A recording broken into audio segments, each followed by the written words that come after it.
I think that we are live, Tony. Good night to you. We are live. Good night to you too. How are you? I'm fine, thanks. How are you doing? I'm doing well. I'm doing well. Can't Good, complain. good. You look fantastic, as is the norm for you. You too, with your headpiece and everything. Let's not go there. We'll talk about that after the show. Ah, We're talking about okay. marketing tonight, Tony. This is Yeah, right. This is absolutely right up your line of profession, actually. yeah, yes, it is. Yes, it is. Yeah, it is. So it should be interesting. Most definitely will. And let's talk about who we have joining us this evening. I am pleased that we have Dario Greenidge, who's the general manager at Shine Automotive. We also have Jordan English, who's the owner of Influence Restaurant.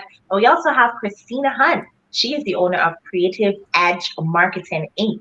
So So that should be very interesting. This conversation should be really, really interesting with them. I most know we have their definitely, bios which we can intersperse throughout the conversation. for Um, sure.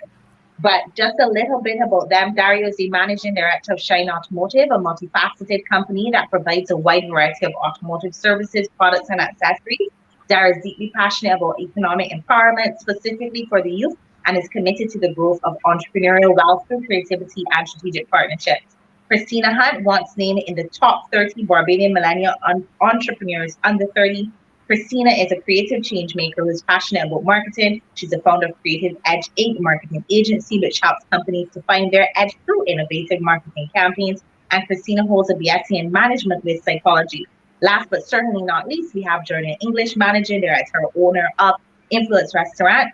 Jordan is the bar and restaurant owner of the popular Influence Bar and Grill on the South Coast. He's also a social media influencer and event host, and the owner of Hard Beijing clothing line. So Well, happy to have welcome to each and every one of you. But before we get into our discussion, let's go to Anaton, who is our man on the street, to hear what people had to say about various types of marketing.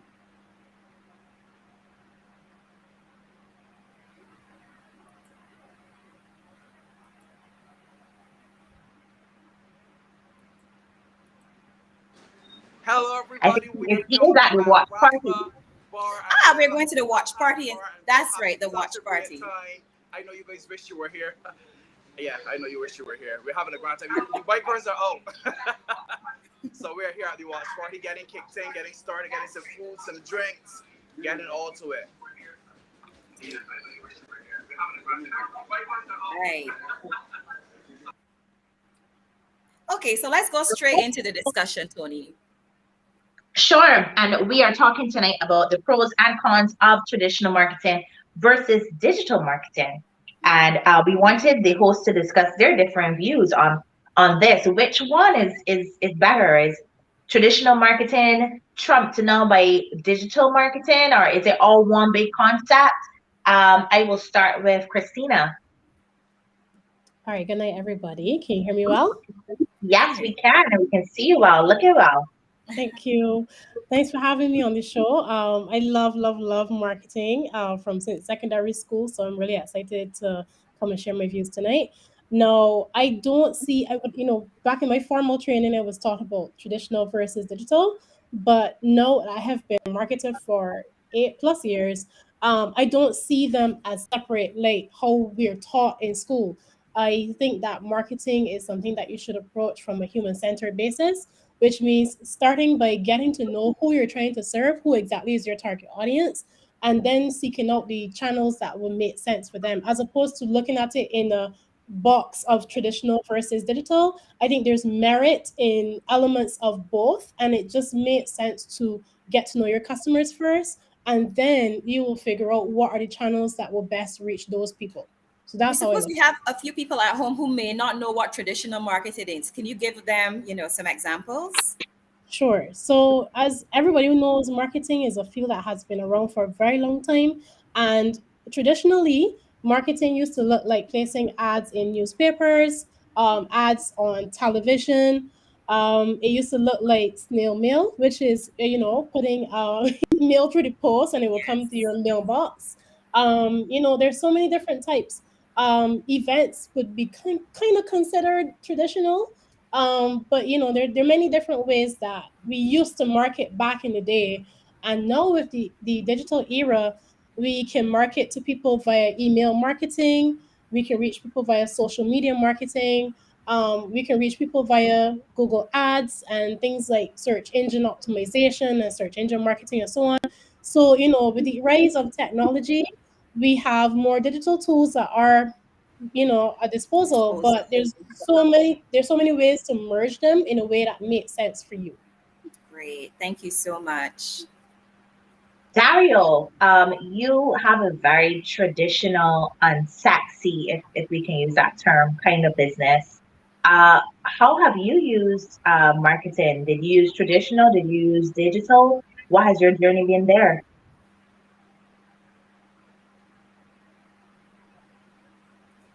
Is Dario on? Dario, I think you're on mute, I think he has to unmute his mic. which is one of the most popular. Oh, right, right, There right, you right. go. Sorry about There we that. go. We can hear you now. You can hear me loud and clear now. All right, Yes, sorry loud and about clear. that. Right. So as I was listening to Christina just now, I know so many ideas came into my head as it related to marketing. And I remember when I first started, traditional marketing was very expensive. So it was almost as for me, I couldn't afford traditional marketing. I couldn't pay for an ad in newspaper. I couldn't pay for radio ads or radio time at the time. I couldn't even pay for television ads. So as a result, I kind of had to find creative ways to be able to market the business and let people know that we actually existed. And we actually went back in time and we created a newsletter that we actually printed and dropped into people's mailboxes as our first way to let people know that we actually existed. Because this was at a stage where traditional marketing would have been a bit price prohibitive or a bit, it wouldn't be as accessible for a young or a startup entrepreneur like myself at the time. And social media was still not what it is today. So we talk in 2010, in the early days of social media, early days of Facebook. So there wasn't an Instagram, there wasn't a TikTok, certainly wasn't like Twitter and those kind of things around. So we had to find somewhat of a traditional means and a cost-effective means to be able to still build some awareness and be able to let people know that we existed. But over the years, we've integrated both traditional means and social media. I would say that we've gotten better return on our investment with social media and more digital means of marketing, simply because of the cost and how intimate it is a lot more intimate than putting an ad for me in the newspaper. Is a lot more, the connection for me is greater with the consumer, and you could actually specify your audience, especially with digital marketing. So for me, I would say, digital marketing is definitely here to stay. It is the future, and it's something that we've definitely taken advantage of in terms of customer acquisition. A quick question before Tony goes to our next guest. I'm curious though, because you started by saying that traditional marketing was, more expensive. Do you still think that it exceeds the cost of marketing digitally? Yeah, I think what digital marketing has done, it has pretty much democratized access to customers. So Mhm. basically, you at 10 years ago, you would have got paid, easily $10,000 to get ad on any newspaper, $5,000 to get ad on TV, a couple $1,000 to get ad on the radio, and that would have been your cost to acquire X amount of customers. Now you could basically go on social media, tell your story, post your pictures, do a video at a very nominal cost. Most of us own smartphones, so it's really no cost Yes. to do it.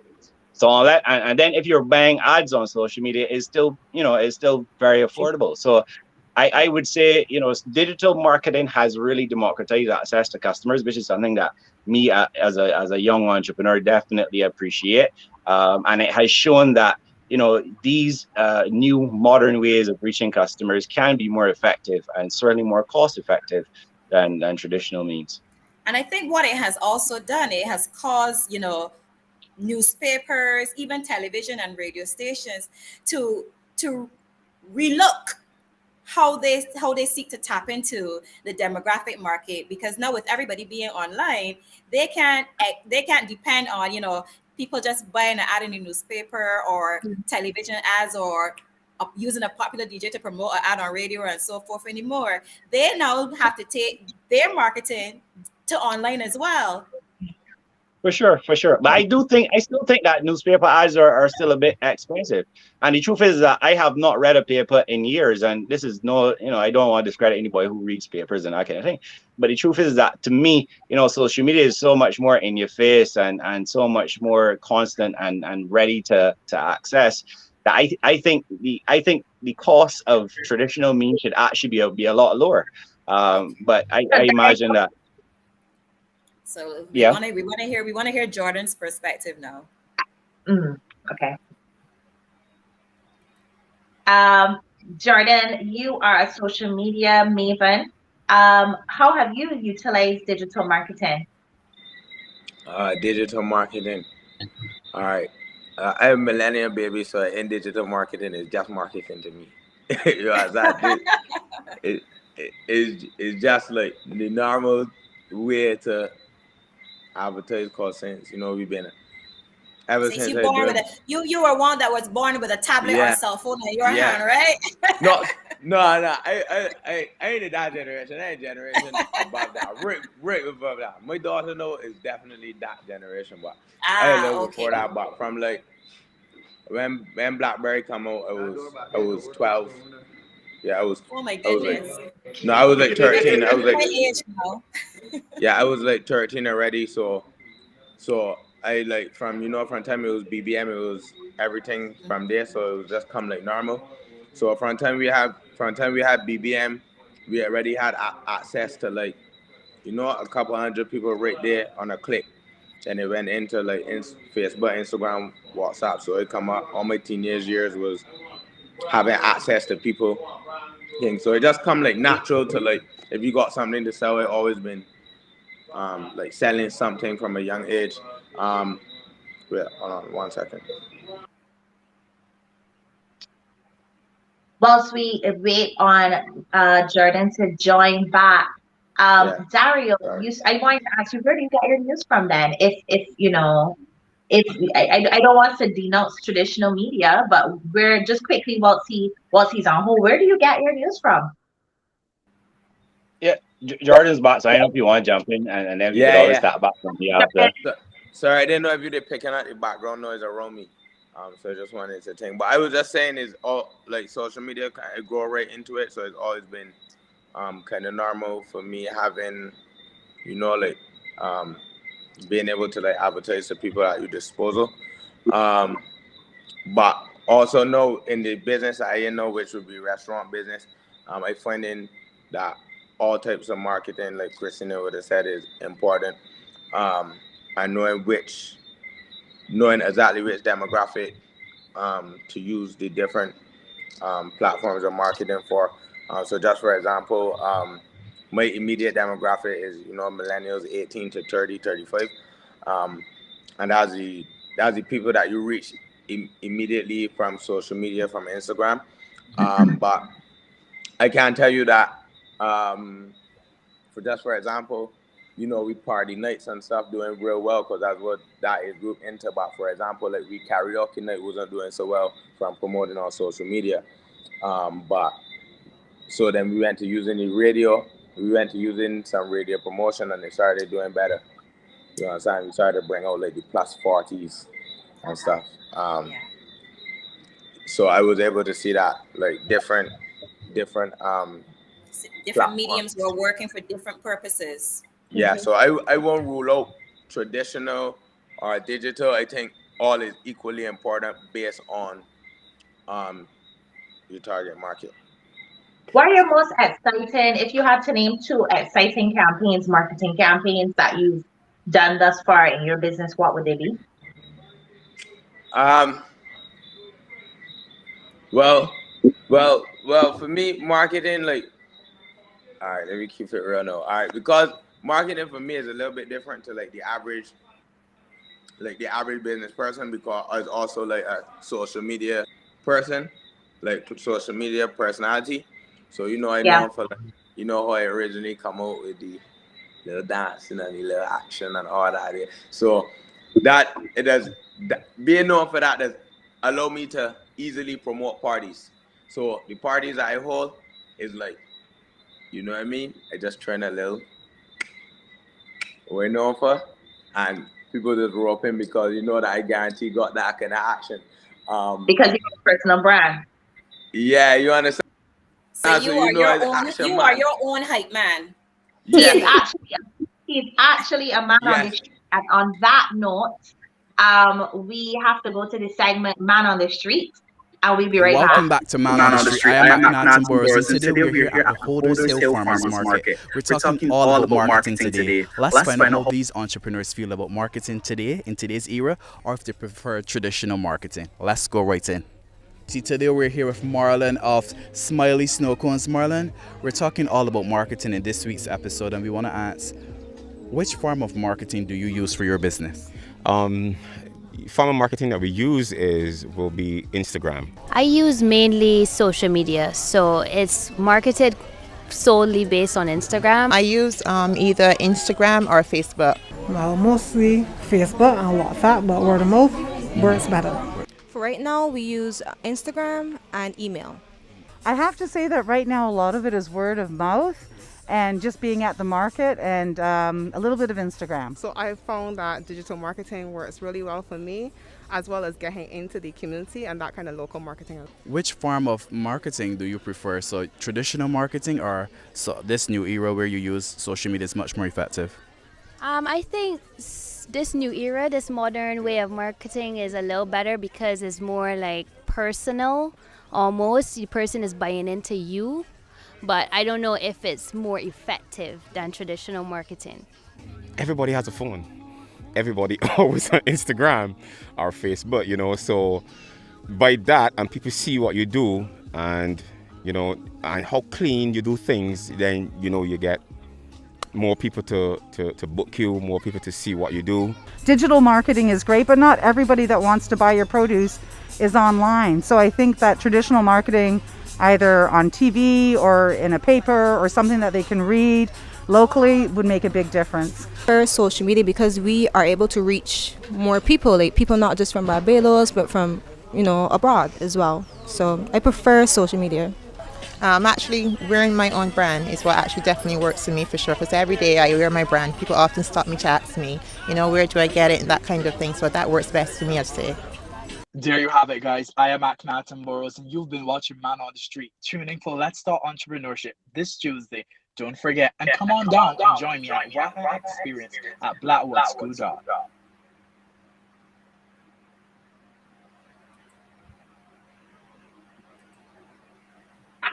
And that was a Man on the Street.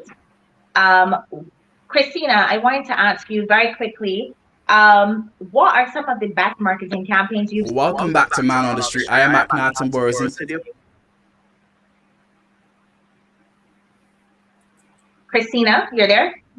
Hi. Yes. Right. You're right. I wanted to ask you very quickly, what are some of the best marketing campaigns you've seen? Top two, if we have time, across in Barbados, and why?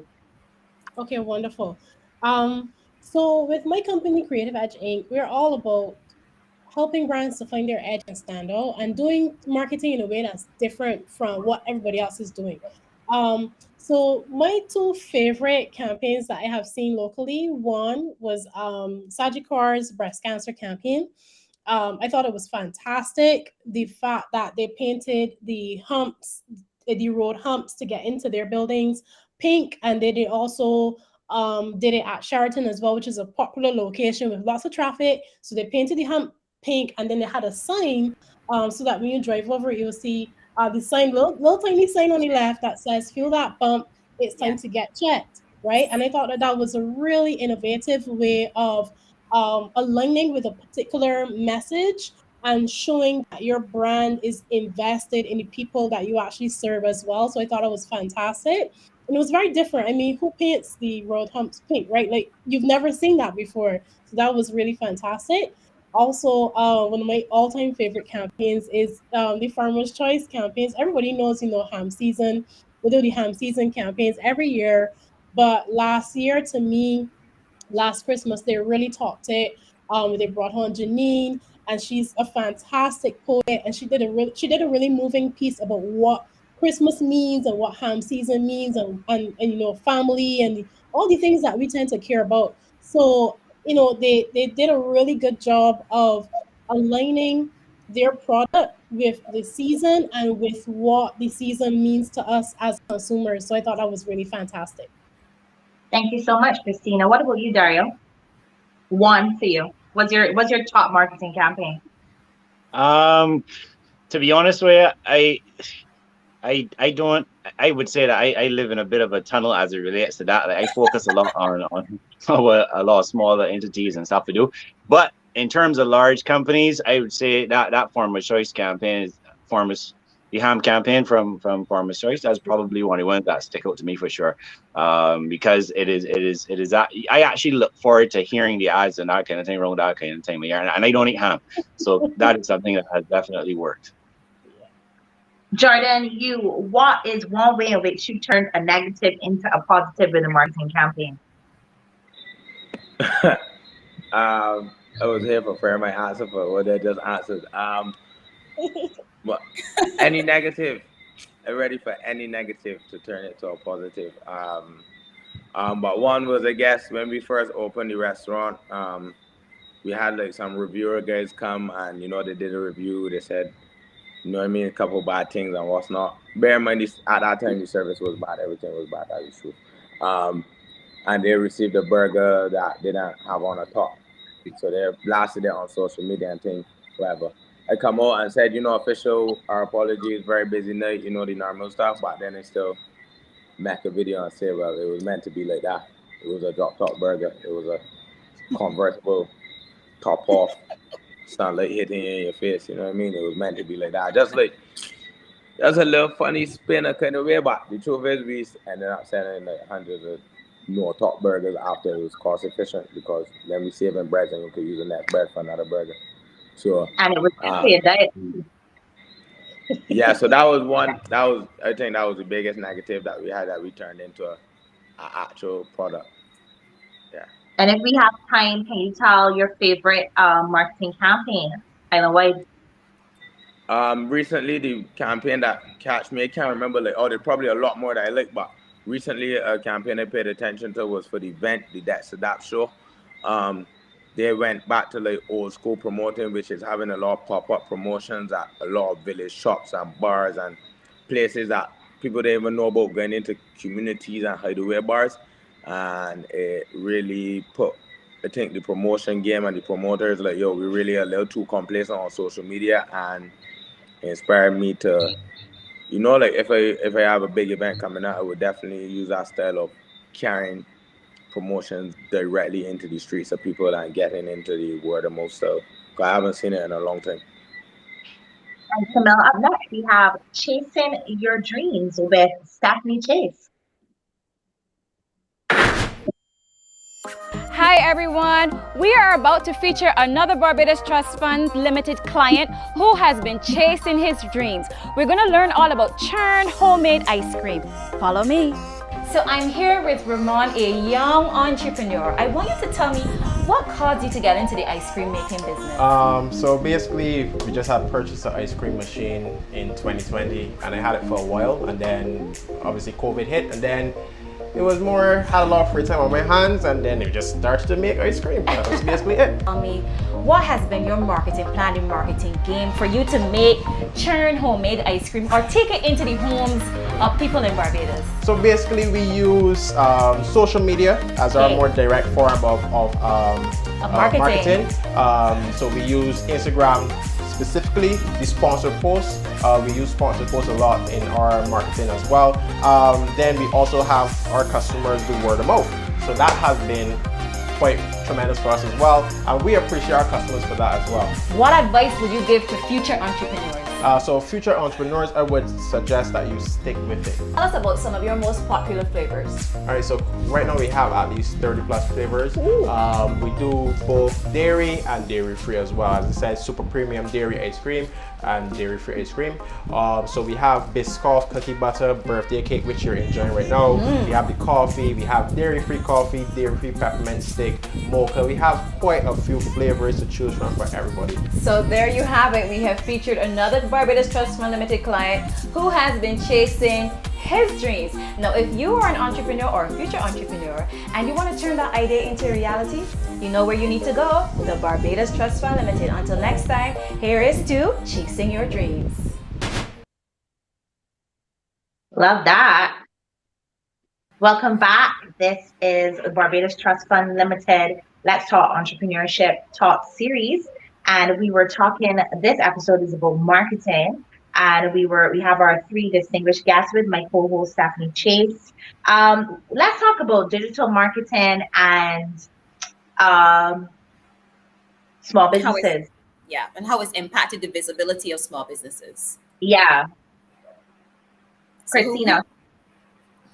All right, wonderful. So I love how Dario opened. I like what he said. It has democratized access to consumers. I really love that. And that's exactly what it has done. It has allowed the small business owner who does not have the $10,000 to spend on a whole radio campaign, like tons of different ads playing at different spots, or thousands of dollars for television ads, to still get the word out in a very cost-effective way. So it allows small business owners to make a post on social media or run a Google ad, and just run ads for really, really cheap and reach literally thousands of people, either locally or abroad. Just with the click of a button, and you can grow your business to a multi-million-dollar empire simply because these tools are available and advertising is really cost effective on them. I'm going to Go ahead. No, I wanted to ask about the pulling of people's email addresses for mailing lists, because normally you would find that you would get an email and it's advertising something and you go, but I never signed up for this. How did this company get my email address? It's annoying, and I go unsubscribe Yeah. all the time. Yeah, it's something that I do not advocate. I am all for, being upfront. I'm all for marketing with integrity. That is something that I always teach my clients. And so for me, I know, so I always, when I'm doing consultations, I always tell people to put yourself in the customer's shoes. How would you want to be marketed to? So if you're getting emails from random people and they're filling up your inbox and it's becoming cumbersome, like, what that would feel like. So why would you then do that to somebody else? So I'm always telling people, there's nothing wrong with doing email marketing, but make sure that people are actually opting into your email list. And also, I always tell people it doesn't make sense to just email random people, because you're not emailing people who actually want your product or service. So always get buy-in, and you know that your audience is ripe for what you're selling. That's the only thing that makes sense to me. I'm glad that you said that thing about ethical marketing, because it actually is quite unethical. And I know people sell, in a lot of cases, people sell these mailing lists. How much would you say people would sell these kind of mailing lists for? I cannot say offhand, but it's very cheap. There are companies who I get, like spam emails sometimes. They're always trying to like sell you, like a couple thousand emails for, like, let's say a few US dollars. So it is very cheap, and sometimes people are tempted, but I always say, think about the fact that when you're thinking about human-centered marketing, you want to market to people who actually want what you're selling so that it makes sense. And you want to market to people in a way that they're willing to receive your message. Because also think about this, the more people who unsubscribe from your emails, that could actually cause your email address to get blacklisted. And then you go into people's spam, period. So it never really works out in the end to take those kind of shortcuts. I always say, do it right up front and you'll be good down the road. And Great then entrepreneurs out there. Tony mentioning about being ethical, clickbait, where you see an advertisement on social media popping up on your timeline, and it seems as though it's something that you may be interested in, and you click on it, and it's the total opposite. I always tell people, like if you were in that customer's shoes and you clicked on something thinking it was one thing, and then you realize, oh, this person's trying to sell me something that I'm not interested in, are you going to get the sale? Like, you might get the clicks, you might get the traffic, but are you going to get the sale? So you have to target the right people and target them in the right way in order to actually complete a sale, or you'll just be getting traffic for nothing. Jordan has over 64,000 followers. Any tips for entrepreneurs, Jordan, on how they can grow their following and then on top of that, following lead it to sales? As I said, like I won't just give a tip to like. I can't give it's a broad spectrum, so it all depends on what you're selling. You know what I mean? If it's you, you have to put out what is attractive to the eye of your demographic. You understand? As I said, my immediate demographic, I'm more or less in the entertainment business and I sell enjoyment on a whole. Even at the bar, you know, we do parties and what's not. So people like to see. All right, just for example, let me give you an example. I cannot put the cover as a picture of a book for people to click it. But if I put the cover of an advertisement as a girl that maybe looks a little bit welcoming, you understand? It can do 5,000 clicks. Sex sells. 5,000 clicks. 5,000 clicks. So yeah, if you want to be real, my lane is entertainment. At the end of the day, entertainment is surrounded by, you know what I mean, sex, fun, drinks. Yeah. You understand? So it's about decorating that in the most attractive way. So if you doing Shine Automotive, for example, and somebody looking at cars, the most attractive thing I want to see a Chris Range Rover. You understand? That would be like the attractive girl at the car lane. You understand?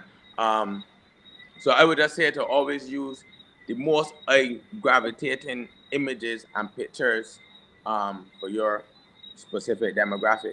You understand? If you're selling hair, try and use the most attractive female you have with your hair. Maybe you know what I mean. But what I was gonna say about the visibility and impacting small businesses, and one thing I appreciate about digital marketing is that it's extremely authentic to the eye. Just for example, traditional, when you run an ad on radio, you have to try and hope and believe that what the announcer is saying is true. Yeah, come to the most amazing bar. We have the best food. You gotta just hope is the best. But with like Instagram, I could literally take a video of people enjoying really nice food, people genuinely saying, yo, you're having a good time, and showing like authentic enjoyment. You understand? You could tell the difference between a commercial that scripted a bunch of actors to enjoy themselves at a restaurant versus a snap of people genuinely enjoying themselves. So digital marketing, I appreciate the authenticity of it, and that's where I feel it has traditional marketing beat a little bit, because you can only put a picture in the newspaper. You can only put a script on the radio. You can only put a commercial on the TV. Dario, I want to ask you if you had any tips for entrepreneurs, because you basically use a lot of digital marketing to grow your business, and your business is quite, you know, it's not a new business. So any tips for entrepreneurs? On mute. You're on mute. See, in the customer, these things. See, for us, we weren't visible from the roadside, so we had to make social media our window pane, basically. So that became our show window.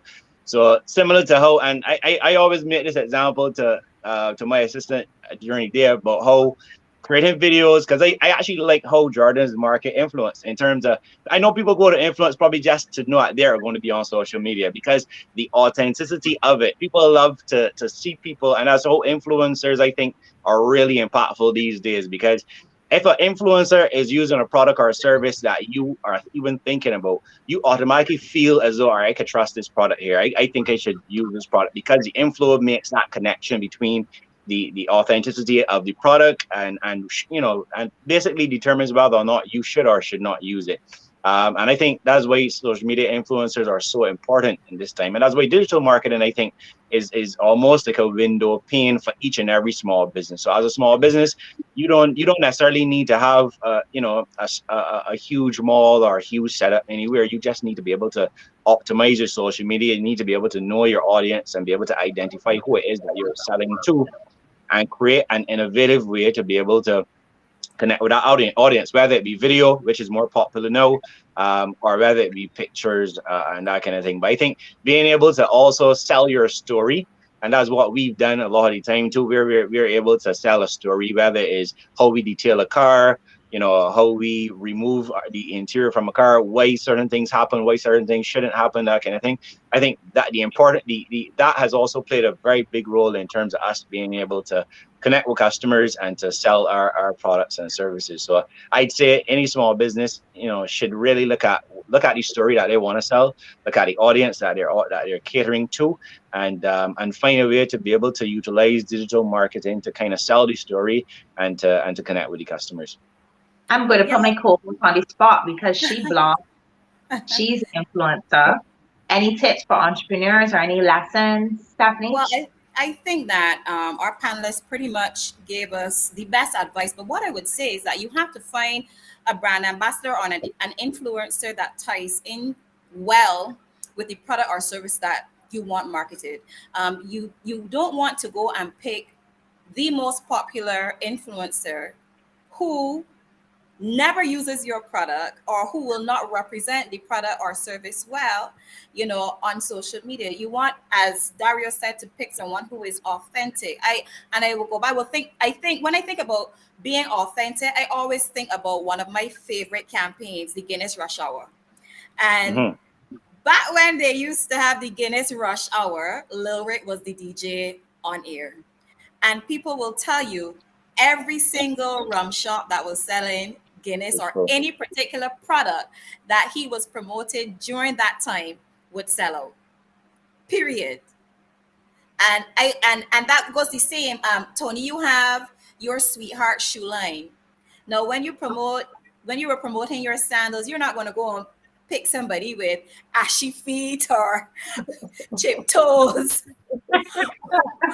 or anything like that to show off your sandals online, because you're not only selling those sandals locally, you're exporting them. You are exporting them throughout the Caribbean and around the world. So you want somebody who is going to represent your product, to the best of your ability and to generate sales. Because I often say, if it's not making money, it's not making sense. When you are spending money to advertise a product or service, you want to see returns. And the returns can either come via good reviews, more people being interested in the product or service, or, in them spending money, and you want that spending power. So I think for me, you just have to do your research, find out which medium is best for you, and take it from there. What about you, Tony? I would jump in and say I really like what you said about if it doesn't make money, it doesn't make sense. And I'm a capitalist at heart. But what I used to do with the sandals is that I knew for every $25 that I spent doing Instagram ads, how that would lead, how many shoes I would sell from doing that. And I think that if people do that, then they would understand, okay, this is my return on investment. This is when you start taking business seriously, you should be able to say, all right, well, if I spend $10 advertising, I will be able to sell this amount. And it takes a little trial and error. But once, as a small business, you don't have a lot of wiggle room. So once you're able to do something like that, you will see success. And I have to reiterate what y'all said. Stick to the story. What's the brand story? What are you selling? Like Jordan said, if you're selling shoes, don't be posting the sexy girls at the parties. You know what I mean? Unless they're in the shoes. So just stick to that. And don't get too excited with certain things. Just stick to the goal. And this is not any affront to Jordan, because I love Jordan and I really think that he's doing well. But every influencer that has a lot of followers might not be ready for your brand. Yes. I can jump in there. Don't become 100%. disillusioned by the likes, I often say. Listen, there's the number that you need to be looking at. Exactly. If it's not making money, there you go. Like if the light's not paying, it's not making sense. Dario, you might to make a point. I was gonna say something. I agree with that. If it don't make money, it don't make sense. I remember last year when the ash was falling, the day before the ash came, you had the ash thing in Barbados. a graduate of mine said, Dario, we actually keep coming, we can do anything, man. I can just do a little video and show people how to clean the car if the ash fall on it. And literally, I wasn't thinking that, I wasn't thinking, this ash can mess at your place for 6 months or whatever the case. So I was just saying, when we do a video and show people, when the ash fall on your car, how you could actually rinse it off.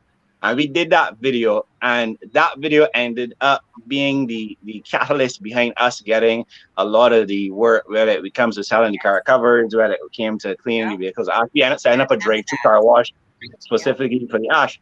So and that wasn't the case where I was studying, we can do this video here and met some dimes. I was just saying, customers out here, people gonna get affected by this ash. Let me just show people how you could potentially clean you were actually targeting your customers and potential customers by providing information on how to help them. So in essence, it was a good thing. But that's what I'm just pointing that scenario there to show people what we like to thinking of pick it up. I like that you say that, because every trend you don't have to do as a business. Like, let's say you got a new trend, a TikTok trend, you don't have to jump on that if it doesn't align with your brand story. So it then goes back to, what is your brand story? And once you're authentic and you stick to your brand story and you stick to the ROI, because it's a business at the end of the day, I think that entrepreneurs will be successful. I do know that Christina markets for a wide range of companies. Any tips for companies or young entrepreneurs or small businesses? Christina, and then I know Jordan is trying to make a point, so we'll jump to him after that. All righty. So I always tell people you have to start by doing your market research. No, sometimes people like to complain, it's too hard. But honestly speaking, doing market research can be pretty easy. And to be very clear, it's not a case of asking the people around you. It's a case of asking, having conversations with people who actually want what you're selling. So just getting that out of the way. Having conversation, market research can look like having one-on-one conversations with people, just having casual chats with people to get to know what are they experiencing right now. How could are they interested in your product? How would your product or service make a difference in their lives? And from there, you have the fodder that you need to go off and market to those people. So then, because you understand where they are coming from, you've put yourself in their shoes. You then have the ability to market using the language that would actually resonate with them. So take the case of the Sweetheart Sandals. Tony would need to get to know, what is it about these shoes that are going to be different for people? Why do these customers buy these shoes? Why do they return? Is it that because they buy them for a gift because they make a wonderful gift for their loved ones? Is it they buy themselves, but for themselves because of the comfort? Is it that wearing these shoes makes you look like a unique person, and it helps me to wear my personal brand in a sense? Like, what is it about the shoes that people actually like? And then just by having conversations with people, then you can market in a way that's more authentic and that will resonate with your customers and help you to build brand loyalty for the long haul as well. So start with your market research, pick your customer, and market to a specific customer with specific needs, and you'll be good.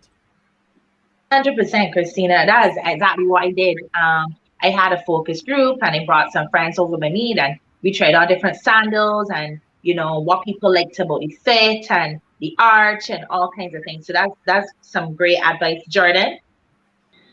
Yeah, I was gonna say something earlier when you said about using different ambassadors and all about the likes and stuff. Even me, I have a lot of different people that sometimes want to market with me. I tell them straight, I don't really feel like they recommend this. Or I just say recently I had someone that was trying to promote something like to do with health, just for example, and they recommended that they go to some boy like Doddy or Spinny that are trusted people in the health and fitness. You understand? Trainers and nutritionists, You understand? I said I could give you the visibility, once I put saying up, is do them numbers, but how trustworthy am I to sell somebody something healthy? You understand? So I'd be like, if you want to give me this money and burn it out with me, you're welcome.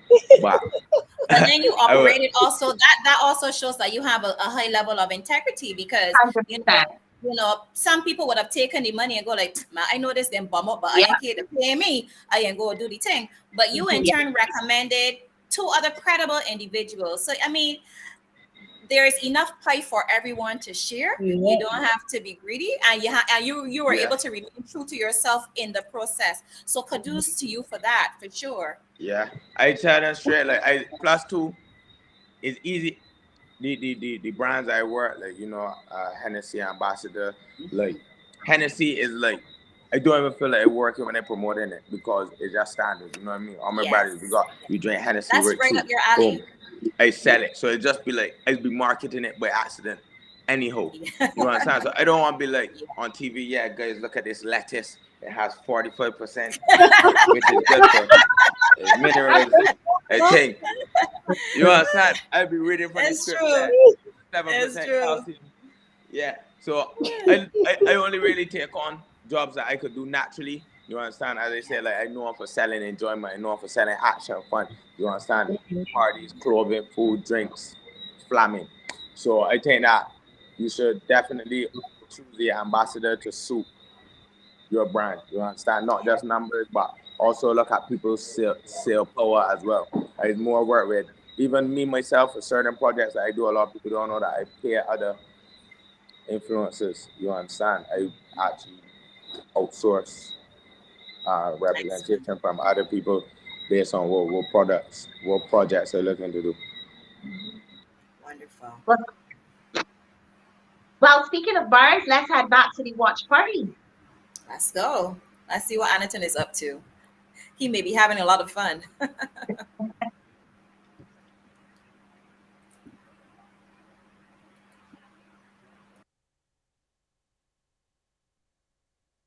Beverly, you drinking a little too much brandy over there, Brett.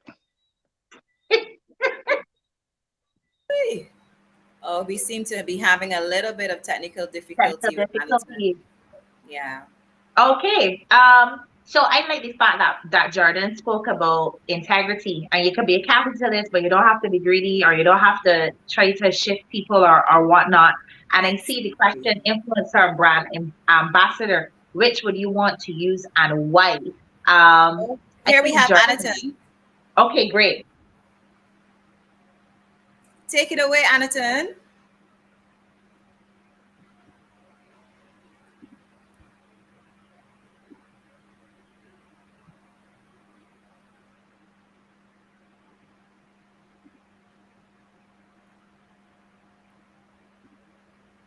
Oh, there.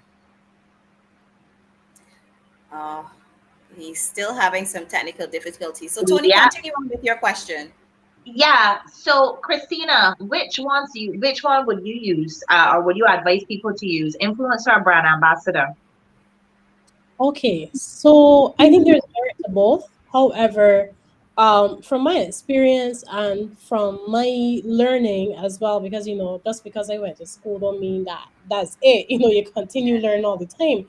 And Absolutely. I've visited some conferences and learned a lot about influencer marketing, and I really believe that it's best. So you could put a brand ambassador or somebody popular in a shirt with your logo on it, but then how does it translate to people taking a specific action and buying from your business? Because that's what the goal is at the end of the day. And I always believe that it's best to choose an influencer that really aligns with your brand. So I actually like what everybody said before, because funny enough, one of the conferences that I attended spoke about micro influencers and their impact on the industry. So you could have a general influencer who has 1 million followers, and that person could literally not, I mean, there are actual documented cases of this.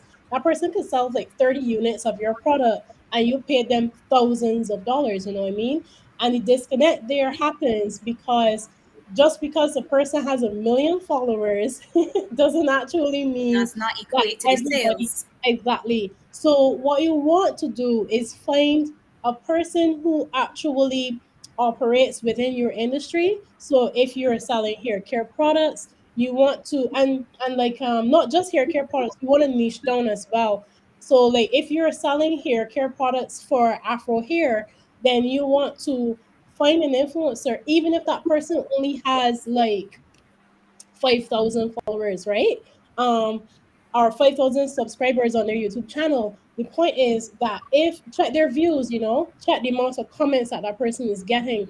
If that person has because they're using these products every day, people trust this person to give them care tips and stuff, you're more likely to get a sale with that influencer with 5,000 people on their page, as opposed to the person with 1 million followers who doesn't look like your customer, who doesn't use your products, and therefore it will not translate. So it's all about being strategic, and don't look at the numbers on the top, more look at the relationship that this influencer has with their customers, and that will let you know how likely it is to translate to sales.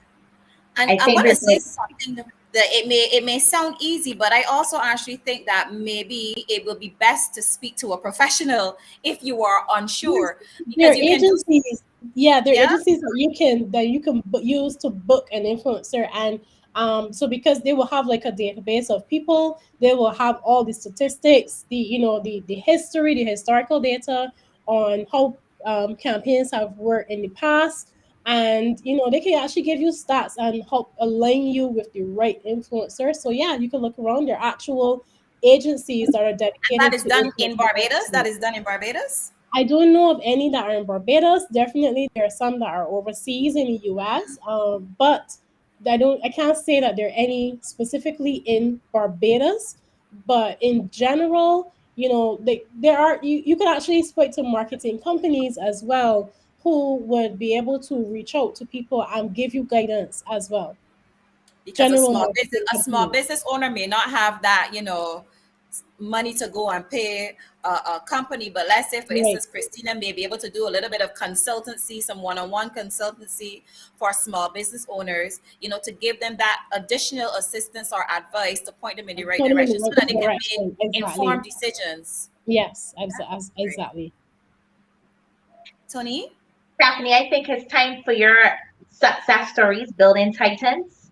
Oh, it's time for Building Titans. Let's. Welcome back to another episode of Building Titans. I am Akhenaten Boris, and we're here at Chez Renee Beauty Spa. Come on in. Alrighty guys, we're here with Renee of Chez Renee Beauty Spa. Renee, tell us all about Chez Renee Beauty Spa. Well, Akhenaten, Chez Renee Beauty Spa is a boutique spa, which is, we specialize in massage therapy. And the business got started in 2007 just out of a peak of interest for massage. We specialize in massage therapy. I've branched out into waxing, into vaginal steaming, and body contouring, which has grown very popular now with crop over coming up. How would you say that marketing would have benefited your company? And the method of marketing that you would have chosen to use? Solely online. Through the Instagram ads, especially Facebook ads, but mostly Instagram. Instagram gets a much wider reach. I did a couple lives, been getting into the reels, but I mostly post videos. Since 2019, I stopped with like flyers, so all of my ads are videos. So it's very interactive. It's very engaging. Tell us about your experience with the trust fund and how being a part of the Barbados Trust Fund would have benefited you. Oh, well, that was very instrumental to me with spearheading my business to the next level. The process was easy. It was quick, a turnaround time of about 30 days or so. And with that, I was able to invest in courses and purchase new equipment, the wooden therapy, the sauna blanket. I was able to purchase the beautiful accent chair.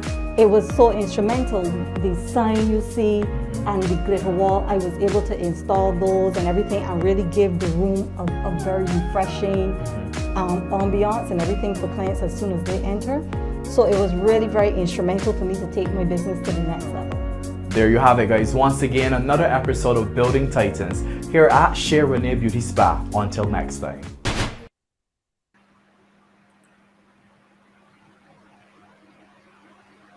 Building Titans. We don't have much time left of the show, and I just wanted us to look at the takeaway points. I'm going to start with Christina, then go on to Dario, and then we will end with Jordan. That sounds good, Stephanie. That sounds perfect with me. So, Alrighty. Christina. Yeah, so again, start by doing your market research. It will take a little bit of time, but it will help you to set yourself apart. So ask questions, ask about your customers' lifestyles, ask about how they feel about the product, ask about how they, would they be willing to buy it, and also ask about, some fringe questions like, what can you do to improve your service to them? Because you might be taking orders via WhatsApp, and people might just want to purchase online and just check out on the website. So don't just ask about the product or service itself, ask about how you can improve your service, and all of these things will tie into you providing a better overall experience for your customer, and that's going to build brand loyalty for the long haul. So talk to your people, get to know them inside out, and then you'll be able to market to them in a way that feels authentic and resonates with them. Excellent. Thanks, Christina. Dario. Dario. Yeah, especially as it relates to influencers and brand ambassadors, I think one thing we could consider is also providing incentive for our existing customers to become ambassadors and become, mouthpieces on behalf of the business. So, rather than having to expend cash to either hire influencer, and there's nothing wrong with that, or hire a brand ambassador, we could actually find engaging ways to provide some incentive for customers, whether it be a loyalty program, whether it be a free service, free product, or whatever we choose to do as a return on the investment, but provide some incentive for the customers to become an ambassador, because it amplifies that word of mouth way of marketing the business. And at the same time, when I find that when customers find themselves in a position where they're seen to be connected with a business, they have an obligation to be able to speak well about the business and stuff like that, and then they feel more inclined to refer that particular company and to patronize that particular company more. So create the buy-in. You create the buy-in. We're there, share in you make your sure that the vision. return. There you go. And then you can monetize that. You could make that customer continue. You could continue to monetize from that customer in the future. So yeah, that's about it from me. Excellent. Jordan.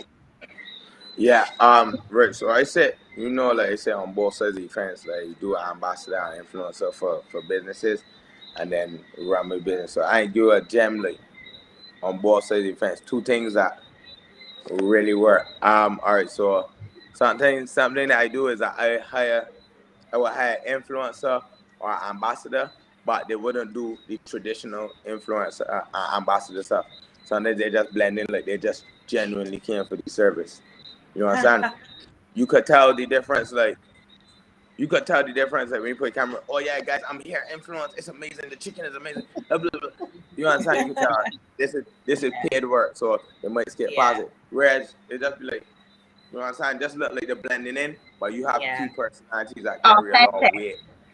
Genuinely did. Like the more with them dealing with it, you ain't sure. You understand? That's one. And two, I recommend, as opposed to just offering, like, you know what I mean? They can keep it real. Like, you know how powerful my platform is, so I add a little bit pricey just because I know it is really generate sales. But something that businesses should offer to influencers and ambassadors, instead of offering flat rate, like, yo, I give you $1,000 to promote my business for a month. At the end of the day, whether your business do 5 sales or 10 sales, that $1,000 still burn. So you could do is offer a flat rate plus $10 off of every sale that comes to you. When you tell a man like me that I can run you to the bank. You understand? You got to kind of go along for me, because I get my shit up. You understand? So if I know I get in $10 off of every car that wash at Shine, you understand? I trying to send 100 cars there a week, car. You understand? They send it. Say no more.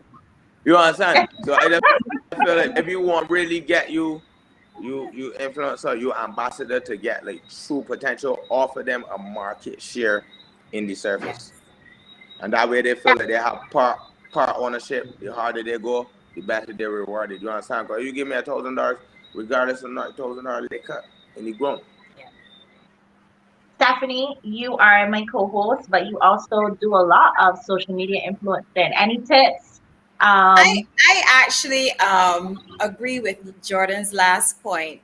with the, yes, you're paid a flat rate, but you're also given an incentive based on the amount of sales or the money that you bring into the particular company, because that seeks to motivate you more. And as I am a firm believer, yes, I will do certain things for free, but if it is not paying, it is not making sense. Sounding like a little capitalist to me.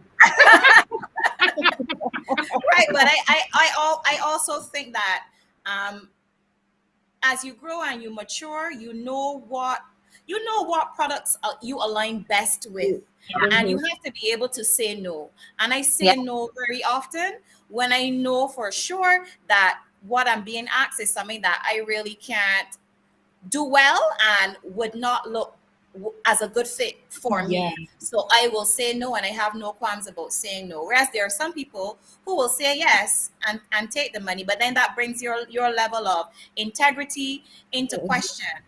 So there's certain things that I just would not do, and there's certain products or services that I simply would not promote, because at the end of the day, I teach. So yeah, 100%. I agree. I totally into consideration. I totally agree with that. What about me? Yes, you have to give your. I think authenticity sells, right? And at the end of the day, if you are a influencer, a social media person, if people pay you to promote their brands, I think you have to act with integrity. Barbados is small, so people say what they want to do. But at the end of the day, your followers and the people that are closest to you know exactly who you are and what you represent. And I do like the fact that you said say no, which is something that I'm definitely learning to do. I'm a lot older now than I was when I started out doing like entertainment and parties and stuff. I think I'm in a new chapter of my life, so I definitely will take on a lot of what you said about saying no more. Yeah, excellent. So I think we're gonna head back to the watch party now. Anaton, there he is. Listen, sorry for the technical difficulties. We've been having. That is okay. It happens. David, thank you so much for having us. David, just quickly before we go, I want you to tell us briefly, what form of marketing do you use for your business, and which do you find the most effective? I use both both modern and traditional. For traditional, I use word of mouth. I also utilize a lot of, since I'm in town, I utilize a lot of the homeless people. Yes. So I give them a stipend to just send down customers and such. I find that works a lot better than even printing the flyers. And then I do a lot of paid ads for almost everything. For services, restaurant, certificate program, everything. Ads. Brilliant. And David, we were talking a bit about influencers as well.